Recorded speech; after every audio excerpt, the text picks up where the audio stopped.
કરું છું. આજે હું તમને રક્ષાબંધન વિશે જે કંઈ પણ કહું તે તમે શાંતિથી સાંભળો એવી મારી અભિલાષા. રક્ષાબંધનને ઘણી વખત તમે રાખી તરીકે ઓળખતા હશો.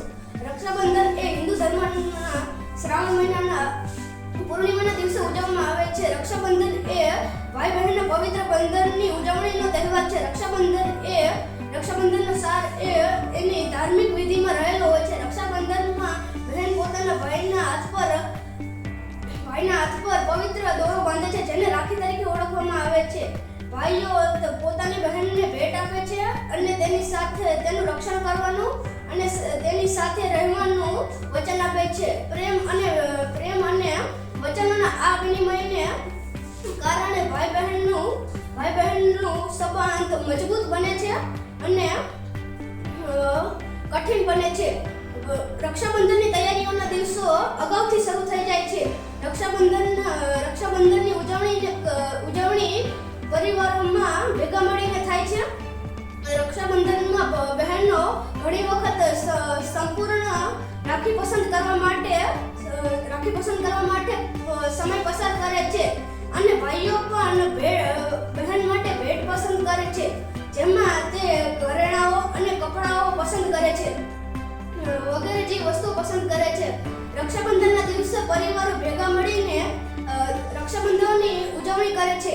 રક્ષાબંધનના દિવસની શરૂઆત સામાન્ય રીતે નાની પૂજા કે પ્રાર્થનાથી કરવામાં આવે છે, જેમાં ભાઈઓ અને બહેનો મોટા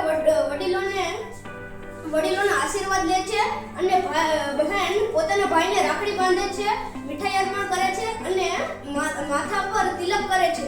અને ભાઈઓ પોતાની બહેનોને ભેટ આપે છે, તેમનું રક્ષણ કરવાની વચન આપે છે અને તેમની સાથે રહેવાનું પણ વચન આપે છે. નમસ્કાર, મારું નામ છે મકવાણા પુષ્પક. હું અલ્ટ્રાવિઝન અક્ષર એકેડેમીમાં ધોરણ 8 માં અભ્યાસ કરું છું. અમારી શાળામાં આજે રક્ષાબંધનની ઉજવણી થવા જઈ રહી છે, પરંતુ શું આપણે રક્ષાબંધનનો સાચો અર્થ જાણીએ છીએ?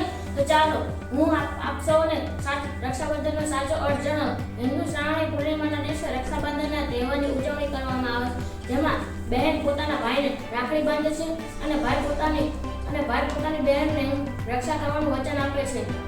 પૌરાણિક માન્યતાઓ અનુસાર એકવાર ભગવાન વિષ્ણુએ વામન અવતાર લીધો હતો, જેમાં તેમને અસુરોના રાજા બલિ પાસે 3 પગની જમીન દાનમાં માંગી હતી, જેનાથી રાજા બલિ સંમત થયા અને ભગવાન વિષ્ણુએ પહેલા જ પગલે પૂરા આખી ધરતીની જમીન આપી લીધી હતી.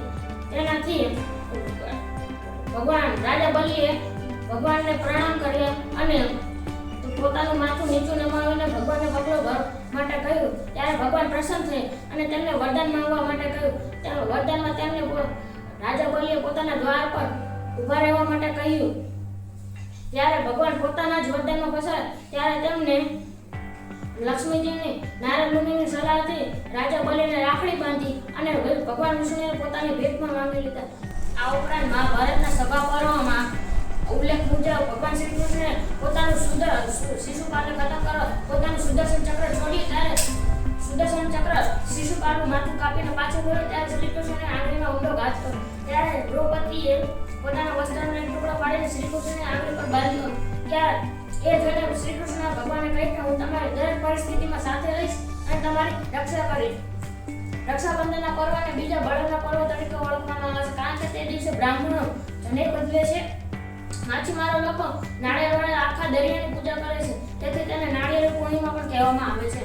પશ્ચિમ બંગાળના લોકો આ રક્ષાબંધનના પર્વને ઝૂલન પૂર્ણિમા પણ કહે છે, કારણ કે તે દિવસે એ લોકો કૃષ્ણ અને રાધાની પૂજા કરે છે.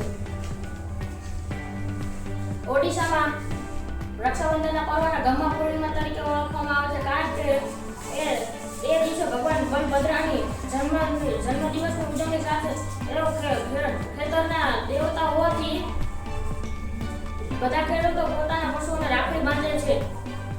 ભાઈના જીવન વિકાસમાં પ્રેરક શુભેચ્છાઓ કરો. રક્ષાબંધન છે રાખડી માત્ર દોરો નથી, પરંતુ તે સ્નેહનું રક્ષણ કરે છે અને સંયમની મહત્વ સમજાવે છે.